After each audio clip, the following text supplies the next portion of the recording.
Goeiedag.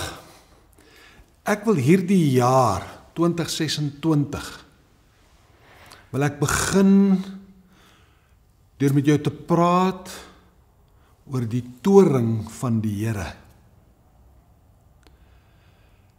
Baie voorspoedige nuwe jaar vir jou. Mag die Here baie goed wees vir jou en almal wie jy liefhet. Ons lees in Spreuke, die wyse Salomo skryf, Spreuke 18 vers 10, hy sê, die naam van die Here is 'n sterk toring. Die regverdige hardloop daarin en word beskerm. Mag jy ervaar, soos Dawid, soos Salomo, die beskerming, die toringplek van die Here. Die Afrikaanse Bybel is bietjie anders. Die Afrikaanse Bybel praat baie van 'n rotsvesting. Dan daar dieselfde vertaling in die Engelse Bybels, soos die King James en baie van die ouer vertalings veral, praat van 'n toring. So 'n rotsvesting en 'n toring, dis amper dieselfde woord in die Hebreëus. So dit lyk asof jy dit kan ruil. So wanneer ek praat, wanneer die Bybel praat van 'n rotsvesting, is amper die meer akkurate woord 'n toring. Maar albei is waar, want 'n toring word op 'n rots gebou. 'n Toring kan nie sommer op enige plek, want hoe hoër hy gaan, hoe beter en sterker moet die rots wees. En ek wil vandag met jou praat oor God, die naam van die Here as 'n toring. Maar ek wil ook met jou praat volgende week, jy as 'n toring vir God. Nou, die eerste punt wat ek wil maak is 'n toring kos iets. Vir die naam van die Here om vir my 'n sterk toring te wees, het die Here gekos. Wanneer ek tot God die Vader bid, hier is ook 'n profetiese woord, wanneer ek tot God die Vader bid, is dit soos 'n toring. Dit het soveel betekenis, maar 'n toring is iets wat gebou word, dis iets wat ontwikkel word. 'n Rotsvesting klink soos 'n grot, maar hierdie bedoeling hier is 'n toring. 'n Toring is 'n ding wat gebou word met 'n doel. En ek wil graag vir u lees, Lukas 14 vers 27 tot 30 sê, elkeen wat sy kruis nie dra en agter my aankom nie, kan nie my disipel wees nie. Daar's 'n kruis om te dra as jy Jesus wil volg. Daar's 'n moderne ding waar ons amper sê, jy kan maar net bid, die Here sal antwoord. Hy sal antwoord. Want ek sê die Here antwoord altyd gebed. Hy sê ja, of nee, of later. Maar dis baie arrogant om te dink, ek kan net vra wat ek wil en die Here moet. Hy moet niks. Hy's God. Dis ek wat my kruis dra. Dis ek wat Jesus volg. Dis ek wat moet gehoorsaam aan hom. Dis 'n keuse, dis 'n prys. Dis nie goedkoop nie. Want, sê die Bybel, vers 28 van Lukas 14, want wie van julle wat 'n toring wil bou, gaan nie eers die koste bereken of hy genoeg het om dit klaar te maak nie. Sodat as hy die fondament gelê het en dit nie kan voltooi nie, almal wat dit sien, nie miskien met hom spot en sê, hierdie man het begin bou, maar hy kon nie klaar kry. Daar's 'n berekening om te maak voordat jy 'n toring bou. Dit kos iets. Die naam van die Here is vir my 'n sterk toring, het vir God gekos. Dit het hom gekos die geboorte van Jesus Christus. Dit het hom gekos die sterf van Jesus Christus. Dit het hom gekos om sy naam as 'n sterk toring te vestig. En hy het dit suksesvol gedoen.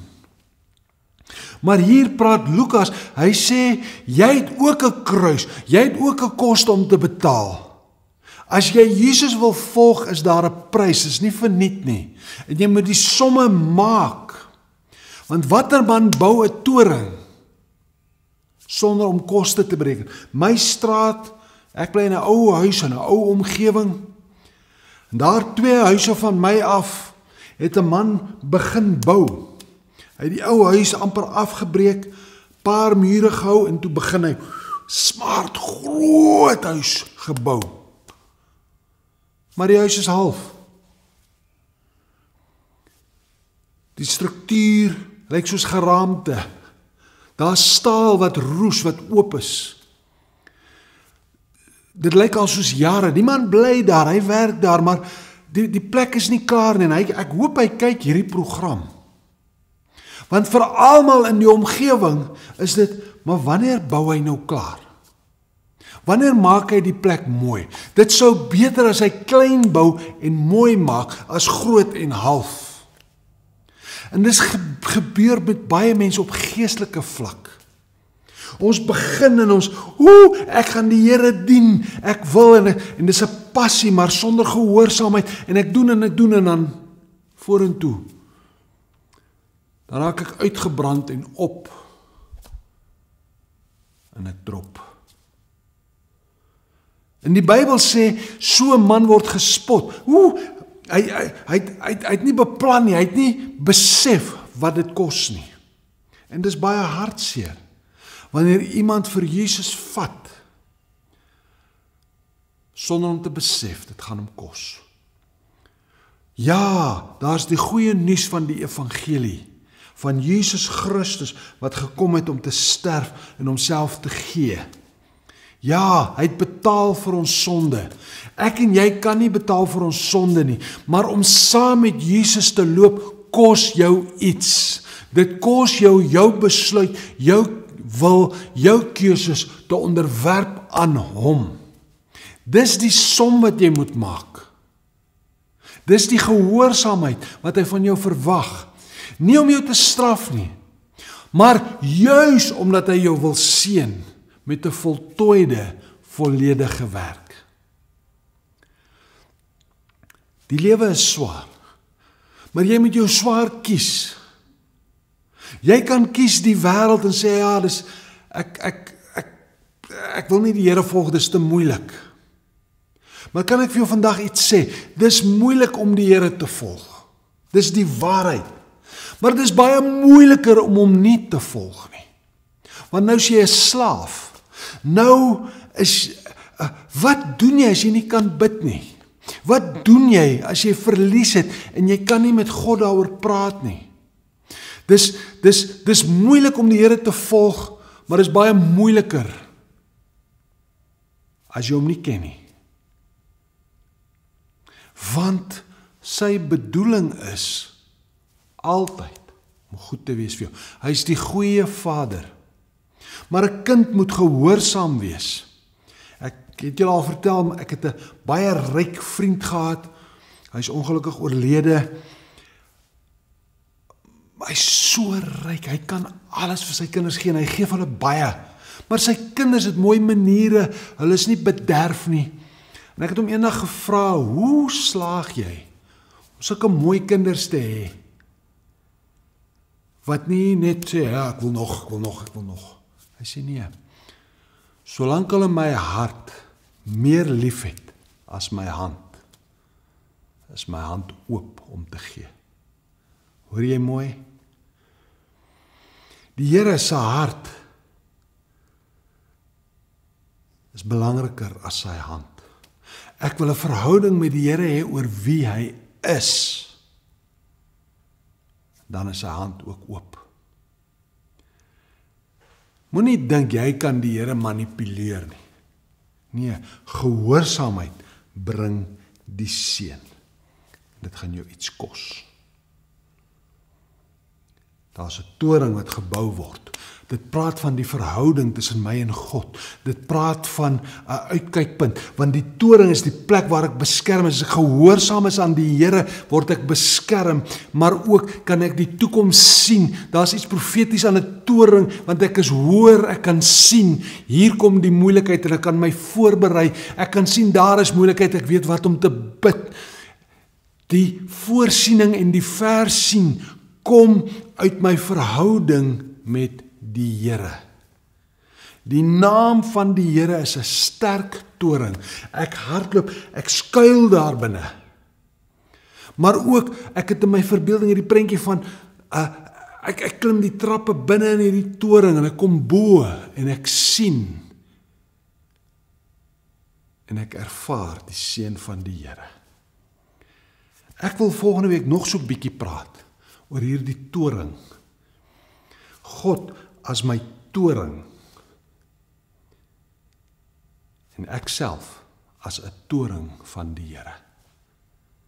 Maar hierdie week wil ek hê jy moet verstaan. Daar's 'n prys. En ek wil vir jou bid en ek wil vir my bid en sê, Here, dankie vir u woord. Dankie, Here, dat u naam vir my 'n veilige plek is, maar ook dat die voorreg van u naam vir my verantwoordelikheid 'n prys bring. Ek erken dit en ek bid, Here, dat u sal trots wees, dat u tevrede sal wees, dat u verheerlik sal word, omdat ek verstaan. Die prys wat ek betaal is gehoorsaamheid aan u. Help my om te slaag in Jesus naam. Amen.